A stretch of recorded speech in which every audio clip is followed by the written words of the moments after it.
Sylvie wanted to keep him on task, but her curiosity was piqued nearly as much as his was. She followed him into one of the larger openings, and the pair found themselves inside a beautiful cave decorated with colored stones and seashells, featuring a huge pool of what looked almost like water taking up a large portion of the floor. I say what looked like water because both my mother and father described it as such, but adding that it looked off, being a surprisingly deep green, bubbling and sparkling as it shifted under the wet little light entered the cave. But the water was so reflective that it illuminated the entire place, making light dance along the walls. There were stone shelves on the walls and hanging from the ceiling, where the birds had made their nest, and the moment they stepped inside, suddenly all the noise went quiet, and every bird who'd been visible suddenly went into hiding as best they could. Sylvie was surprised when Jacob started whistling like a bird, and more so when she realized she understood what he was saying to them.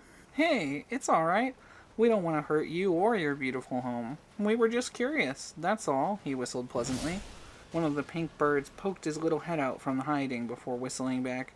"Please just leave in peace. We don't want any trouble from giants," he pleaded.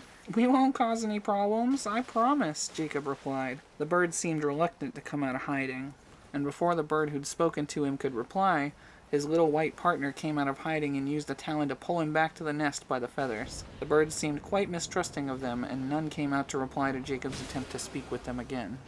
After about 5 minutes, he gave up and looked to Sylvie. "Well, they don't want to speak to us, so I guess we should just leave them alone," he said with a sigh. Sylvie nodded, and the pair left the cave quickly, headed towards the temple entrance they'd noticed on their way in.